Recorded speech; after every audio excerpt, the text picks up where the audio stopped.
네, 검찰이 윤석열 대통령의 부인 김건희 여사가 운영한 전시기획사 코바나 컨텐츠의 대기업 협찬 의혹을 최종 무혐의 처분했습니다. 기업들 후원의 대가성이 확인되지 않았고 정상적인 협찬이었다는 게 검찰의 판단입니다.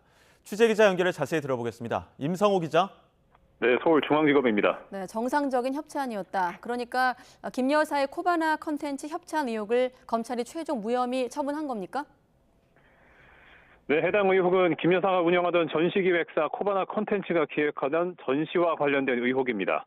코바나 컨텐츠는 지난 2018년부터 2019년 사이에 조각가 알베르토 자코메티전과 야수파 걸작전을 각각 주관했습니다.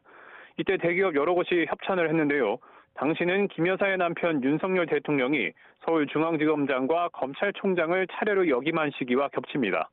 그래서 이를 두고 당시 대기업들이 윤 대통령 직무와 관련해서 코바나 컨텐츠에 대거 협찬을 한 것이 아니냐는 의혹이 불거졌고 시민단체 고발도 이어져서 검찰이 수사에 나섰습니다.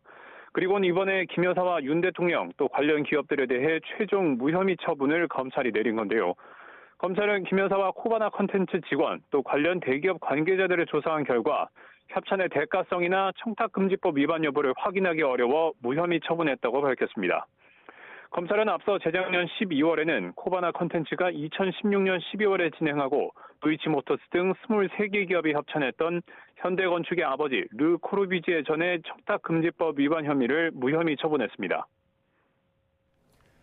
네, 기업들의 협찬에서 대가성이라든지 김영란법 위반 소지를 발견하지 못했다. 이 근거는 어디에 있습니까?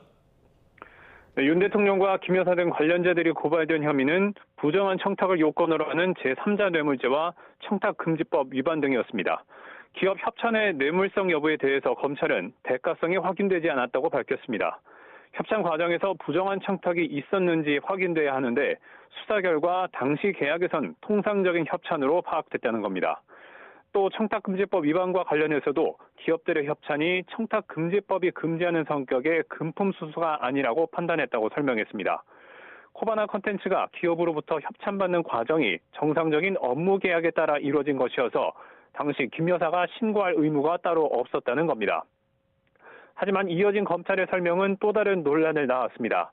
당시 협찬 기업들 가운데 윤 지검장이 재직하던 서울중앙지검에서 수사를 받던 기업이 여러 곳 있었던 건데요.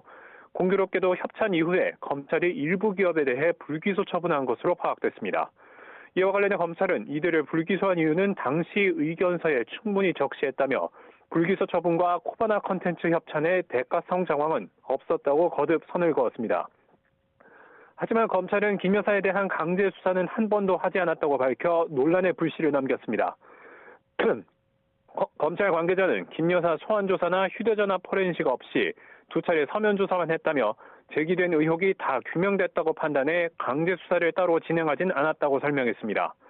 검찰은 김 여사의 도이치모터스 주가 조작 가담 의혹에 대해선 계속 수사 중입니다. 지금까지 서울중앙지검에서 YTN 임성호입니다.